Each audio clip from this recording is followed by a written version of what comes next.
Hai, Assalamualaikum. Hari ini kita akan belajar satu jenis karangan atau penulisan iaitu surat kiriman rasmi. Sebelum kita belajar tentang bentuk ataupun format surat kiriman rasmi ini, kita lihat dulu tujuan atau apa kegunaannya. Yang pertama adalah membuat aduan. Sebagai contoh, membuat aduan tentang anjing liar di kawasan perumahan. Okey, kita boleh buat aduan pada pihak berkuasa dengan menulis surat kiriman rasmi untuk penangkapan anjing liar tersebut. Okey, yang kedua adalah membuat rayuan. Sebagai contoh, membuat rayuan untuk kemasukan ke college ataupun universiti. Yang ketiga adalah membuat permohonan untuk kemasukan kerja ataupun perletakan jawatan. Dan yang keempat, membuat undangan. Sebagai contoh, awak menjemput menteri ataupun menteri besar, datuk dan datin untuk merasmikan sesuatu majlis. Okey, kita jemput mereka dengan menggunakan surat kiriman rasmi. Banyak lagi tujuan yang ada yang menggunakan surat kiriman rasmi. Ini adalah beberapa contoh sahaja yang saya bawakan. Jadi, kepada siapa kita nak tulis surat ni?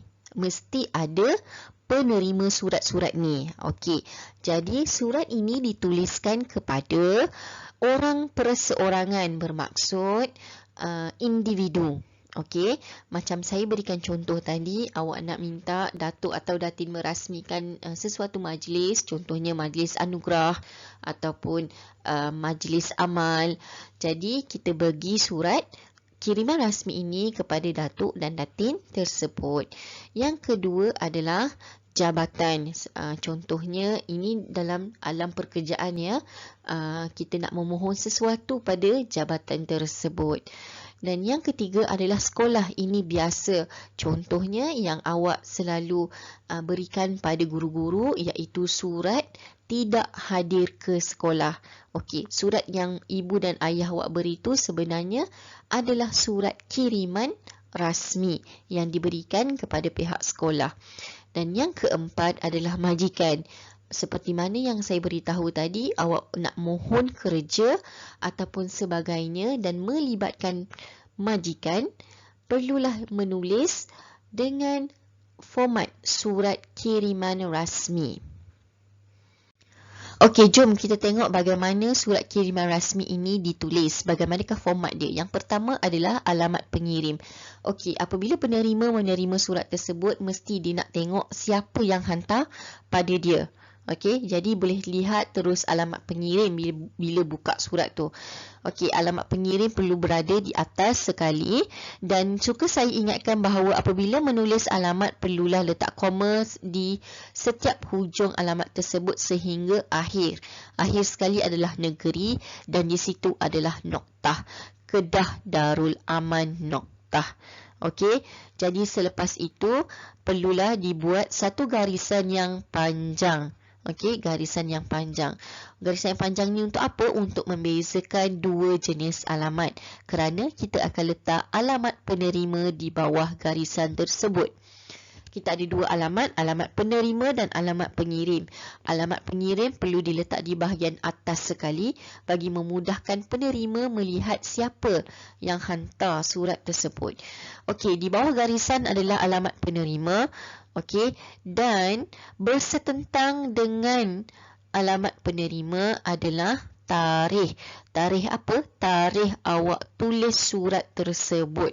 Dan tarikh itu perlulah ditulis dengan huruf besar. Okey, sebelum saya terlupa bahawa alamat penerima di akhir sekali adalah negeri. Betul? Setiap alamat di akhir sekali adalah negeri. Okey, Ipoh, Perak. Contoh. Okey, di sini adalah Sungai Petani, Kedah. Kedah Darul Aman. Okey, jadi di bahagian alamat penerima, negerinya, contoh di sini adalah Kedah, perlu digariskan. Okey.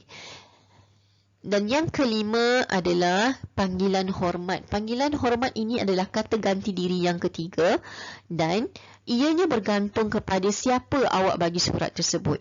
Kalau datuk ke, tulislah datuk, datin, tuan, puan. Kalau ahli politik yang berhormat. Okey. Dan untuk format yang betul, selepas tuan, puan, datuk, datin perlulah ada tanda koma. Selepas itu, kita terus kepada perkara ataupun tujuan kita nak tulis surat tu. Tak perlu peribahasa, simpulan bahasa, tak perlu. Surat kiriman rasmi perlu ringkas dan padat, terus kepada tujuan. Tetapi nak tulis tujuan pun kena ada format yang betul. Tujuannya, untuk tujuan ini ataupun perkara, tidak perlu untuk letak noktah. Okey, kalau awak letak dekat sini, tidak hadir ke sekolah. Tengok dekat sini tak ada noktah pun. Tidak perlu tulis noktah, tetapi wajib atau perlu untuk gariskan perkara tersebut. Okey, selepas itu kita ada isi penting, tetapi untuk memulakan perenggan bagi isi penting, tidak perlu dijarakkan dia punya perenggan. Perenggan pertama ini hanya rapat sahaja di bahagian tepi, di bahagian kiri. Tidak perlu jarakkan dia.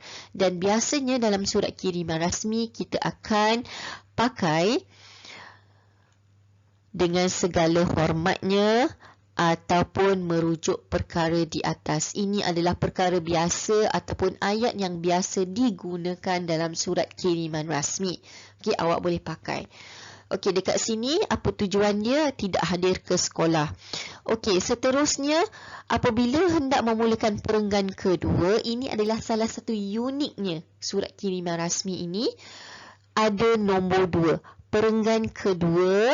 Okey, perenggan kedua kita letakkan sebagai nombor 2 dan teruskan dengan awak punya isi penting.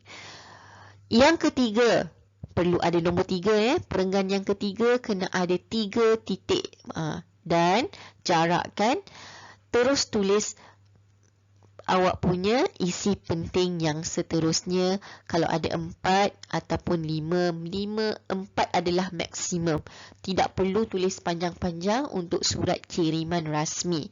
Okey, bagi perenggan penutup perlulah awak tulis sekian terima kasih.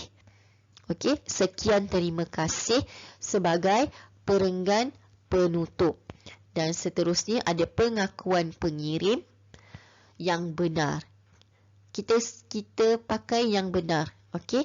Ada juga yang lain yang menjalankan tugas. Kalau di bahagian pejabat yang menjalankan tugas yang menurut perintah, mana-mana pun boleh pakai. Tapi kebiasaannya orang pakai yang benar.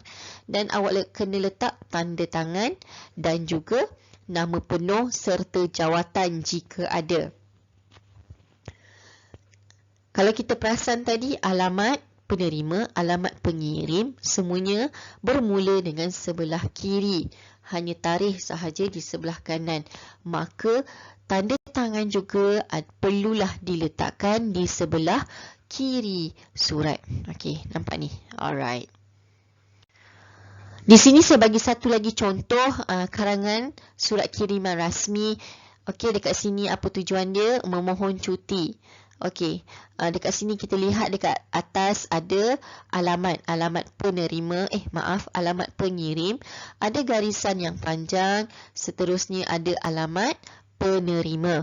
Kalau awak boleh lihat dekat sini ada nama Sarawak pada alamat penerima ni dan perlu digariskan. Dan dekat sini ada tarikh. Tarikh tu diletakkan dengan huruf besar dan sama sahaja format dia sehingga akhir. Ini adalah salah satu karangan yang sangat ringkas tetapi penuh berformat. Okey, seterusnya kita akan buat latihan yang Said akan berikan.